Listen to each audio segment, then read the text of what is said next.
September 20 വിശുദ്ധ Andrew king ടാഗോണും സഹവിശുദ്ധരും. തടവറയിലും സഹനത്തിലും അവർ ക്രിസ്തുഗീതം ഏറ്റുപാടി. അവരുടെ രക്തം ഏഷ്യയിലെ സഭയെ നനച്ചു. ഈ ലോകത്തിലെ ശക്തികൾ എത്ര കഠിനമായി സഭയെ അടിച്ചമർത്തുകയും എതിർക്കുകയും ചെയ്താലും അവർക്കൊരിക്കലും അതിനെ താഴെയിറക്കാനാവില്ല. വിശുദ്ധ ആൻഡ്രൂ കിങ് ടാഗോൺ, കൊറിയയിലെ ആദ്യത്തെ റോമൻ കത്തോലിക്ക പുരോഹിതൻ. ക്രിസ്തു മതത്തോടുള്ള അഭൂതപൂർവമായ ഗവൺമെന്റ് എതിർപ്പിന്റെ സമയത്ത് ക്രിസ്ത്യൻ മതപരിവർത്തനം നടത്തിയവരുടെ കുടുംബത്തിൽ ജനിച്ച വിശുദ്ധ ആൻഡ്രൂവും കുടുംബവും ദാരിദ്ര്യത്തിന്റെയും കഷ്ടപ്പാടുകളുടെയും ജീവിതം നയിച്ചു. ക്രിസ്തീയ വിജ്ഞാനം കൺഫ്യൂഷനിസത്തിന്റെയും പൂർവിക ആരാധനയുടെയും ശ്രേണി ക്രമീകരണ വ്യവസ്ഥയെ തകർക്കുമെന്ന് അധികാരികൾ ഭയപ്പെട്ടു. 1794 മുതൽ 1866 വരെ വിദേശികളുടെ ബാർബേറിയൻ മതത്തെ പിഴുതെറിയാൻ കൊറിയൻ രാജവാഴ്ച ആവർത്തിച്ചുള്ള ശ്രമങ്ങൾ നടത്തിയെങ്കിലും ക്രിസ്തു മതത്തിലേക്കുള്ള മതപരിവർത്തനം വർദ്ധിച്ചുകൊണ്ടേയിരുന്നു. 15 വയസ്സുള്ളപ്പോൾ ജ്ഞാനസ്നാനം സ്വീകരിച്ച ശേഷം വിശുദ്ധൻ ചൈനയിലെ മക്കാവുവിലെ പോർച്ചുഗീസ് കോളനിയിലെ ഒരു സെമിനാരിയിൽ പഠിക്കാൻ പോയി. 1845 ഫ്രഞ്ച് ബിഷപ്പ് ജീൻ ഫെറിയോൾ വിശുദ്ധനെ പുരോഹിതനായി നിയമിച്ചു. തുടർന്ന് അദ്ദേഹം കൊറിയയിലേക്ക് മടങ്ങി. രഹസ്യമായി കൂദാശകൾ അർപ്പിക്കുകയും മതബോധന പ്രവർത്തനങ്ങൾ നടത്തുകയും ചെയ്യുന്നതിനിടയിൽ ഫ്രഞ്ച് മിഷണറി പുരോഹിതരുടെ വരവിനായി ഫാദർ ആൻഡ്രൂ ക്രമീകരണം ചെയ്തു.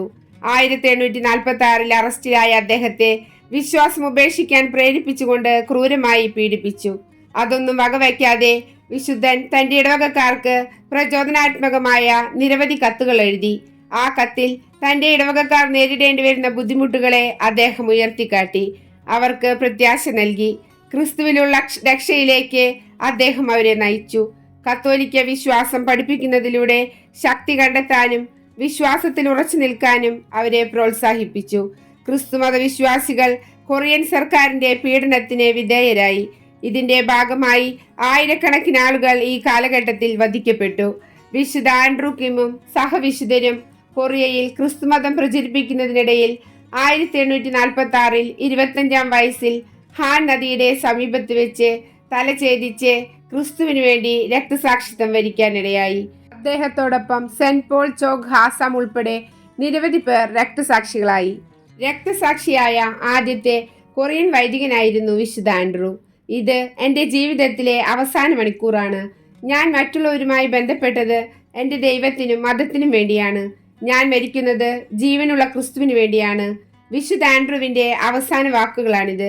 വിശുദ്ധനോടൊപ്പം വധിക്കപ്പെട്ട 102 പേരെയും സഭ വിശുദ്ധരായി പ്രഖ്യാപിച്ചു. ക്രിസ്തുവിനെ പിന്തുടരുന്നതിനെ ഒന്നും നമുക്ക് തടസ്സമാകാതിരിക്കട്ടെ. നിങ്ങളെപ്പോലെ ഒരു വിശുദ്ധനാകാൻ എന്നെയും സഹായിക്കണമേ. കൊറിയൻ രക്തസാക്ഷികളെ, ജീവനുള്ള യേശുവിന്റെ നാമത്തിൽ ഞങ്ങൾക്ക് വേണ്ടി പ്രാർത്ഥിക്കണമേ.